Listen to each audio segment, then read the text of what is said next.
एक समय की बात है। काशी निवासी धनंजय की पत्नी का नाम सुलक्षणा था। उसे अन्य सब सुख प्राप्त थे, केवल निर्धनता ही उसके दुख का एकमात्र कारण थी। यह दुख उसे हर समय सताता रहता था। एक दिन सुलक्षणा पति से बोली, स्वामी, आप कुछ उद्यम करो तो काम चले। इस प्रकार कब तक काम चलेगा? सुलक्षणा के बाद धनंजय के मन में बैठ गई और वह उसी दिन विश्वनाथ शंकर जी को प्रसन्न करने के लिए बैठ गया और कहने लगा, हे देवादिदेव विश्वेश्वर, मुझे पूजा पाठ कुछ आता नहीं है, केवल आपके भरोसे बैठा हूँ। इतनी विनती करके वह 2-3 दिन भूखा प्यासा बैठा रहा। यह देखकर भगवान शंकर ने उसके कान में अन्नपूर्णा अन्नपूर्णा अन्नपूर्णा इस प्रकार 3 बार कहा। यह कौन क्या कह गया? इसी सोच में धनंजय पड़ गया कि मंदिर से आते ब्राह्मणों को देखकर पूछने लगा, पंडित जी, अन्नपूर्णा कौन है? ब्राह्मणों ने कहा, तू अन्न छोड़ बैठा है, सो तुझे अन्न की ही बात सूझती है। जा घर जाकर अन्न ग्रहण कर। धनंजय घर गया, स्त्री से सारी बात कही। वह बोली, ना चिंता मत करो, स्वयं शंकर जी ने यह मंत्र दिया है, वे स्वयं ही खुलासा करेंगे। आप फिर जाकर उनकी आराधना करो। धनंजय फिर जैसा का तैसा पूजा में बैठ गया। रात्रि में शंकर जी ने आज्ञा दी और कहा, तू पूर्व दिशा में चला जा। वह अन्नपूर्णा का नाम जपता जाता और रास्ते में फल खाता, झरनों का पानी पीता जाता। इस प्रकार कितने ही दिनों तक चलता गया। वहां उसे चांदी सी चमकती वन की शोभा देखने में आई। सुंदर सरोवर देखने में या उसके किनारे कितनी ही अप्सराएं झुंड बनाए बैठी थीं। एक कथा सुनती और सब मिलकर मां अन्नपूर्णा इस प्रकार बार बार कहती थीं। यह अगन मार्गशीर्ष मास की उजैली रात्रि थी और आज से ही व्रत का आरंभ था। जिस शब्द की खोज करने वह निकला था, वह उसे वहां सुनने को मिला। धनंजय ने उनके पास जाकर पूछा, हे देवियों, आप ये क्या करती हो? उन सब ने कहा, हम सब माँ अन्नपूर्णा का व्रत करती हैं। धनंजय ने पूछा, व्रत पूजा करने से क्या होता है? यह किसी ने किया भी है? इसे कब किया जाए? कैसा व्रत है में और कैसी विधि है? मुझसे भी विस्तार से बतलाओ। वे कहने लगी, इस व्रत को सब कोई कर सकता है। 21 दिन तक के लिए 21 गांठ का सूत लेना चाहिए। 21 दिन यदि ना बने तो 1 दिन का उपवास करें। यह भी ना बने तो केवल कथा सुनकर प्रसाद लें। निराहार रहकर कथा कहें। कथा सुनने वाला कोई न मिले तो पीपल के पत्तों को रख, सुपारी या घृत कुमारी वृक्ष को सामने कर, दीपक को साक्षी कर, सूर्य, गाय, तुलसी या महादेव को बिना कथा सुनाए मुख में दाना न डाले। यदि भूख से कुछ पड़ जाए तो 1 दिवस फिर उपवास करें। व्रत के दिन क्रोध ना करें और झूठ ना बोलें। धनंजय बोला, इस व्रत के करने से क्या होगा? वे कहने लगी, इसके करने से अंधों को नेत्र मिले, लूलों को हाथ मिले, निर्धन के घर धन आए, बांझी को संतान मिले, मूर्ख को विद्या आए। जो जिस कामना से व्रत करे, माँ उसकी इच्छा पूरी करती हैं। वह कहने लगा, बहनों, मेरे पास भी धन नहीं है, विद्या नहीं है, कुछ भी तो नहीं है। मैं तो दुखिया ब्राह्मण हूँ, मुझे इस व्रत का सूत दोगी? हाँ भाई, तेरा कल्याण हो, हम तुम्हें अवश्य देंगी। ले इस व्रत का मंगल सूत ले। धनंजय ने व्रत किया। व्रत पूरा हुआ।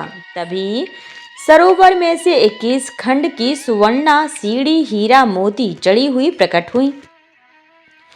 धनंजय जय अन्नपूर्णा अन्नपूर्णा कहता जाता था। इस प्रकार कितनी ही सीढ़ियां उतर गया तो क्या देखता है कि करोड़ों सूर्य से प्रकाशमान अन्नपूर्णा का मंदिर है। उसके सामने स्वर्ण सिंहासन पर माता अन्नपूर्णा विराजमान है।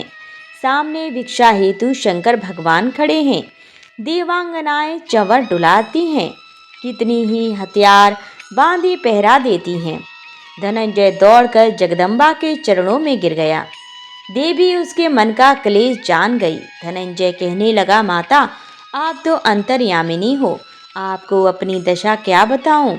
माता बोली, मेरा व्रत किया है, जा, संसार तेरा सत्कार करेगा। माता ने धनंजय की जीवा पर बीज मंत्र लिख दिया। अब तो उसके रोम रोम में विद्या प्रकट हो गई।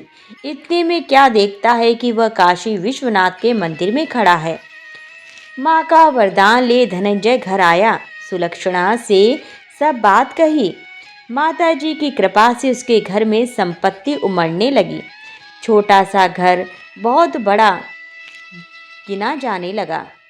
जैसे शहद के छत्ते में मक्खियाँ जमा होती हैं, उसी प्रकार अनेक सगे संबंधी आकर उसकी बड़ाई करने लगे। कहने लगे, इतना धन और इतना बड़ा घर, सुंदर संतान नहीं तो इस कमाई को कौन भोग करेगा। सुलक्षणा से संतान नहीं है, इसीलिए तुम दूसरा विवाह करो। अनिच्छा होते हुए भी धनंजय को दूसरा विवाह करना पड़ा और सती सुलक्षणा को सौत का दुख उठाना पड़ा। इस प्रकार दिन बीतते गए। फिर अगहन मास आया। नए बंधन से बंधे पति से सुलक्षणा ने कहलाया कि हम व्रत के प्रभाव से सुखी हुए हैं, इस कारण यह व्रत छोड़ना नहीं चाहिए। यह माता जी का प्रताप है जो हम इतने संपन्न और सुखी हैं। सुलक्षणा की बात सुन धनंजय उसके यहाँ आया और व्रत में बैठ गया। नई बहू को इस व्रत की खबर नहीं थी। वह धनंजय के आने की राह देख रही थी। दिन बीतते गए और व्रत पूर्ण होने में 3 दिवस बाकी थे कि नई बहू को खबर पड़ी।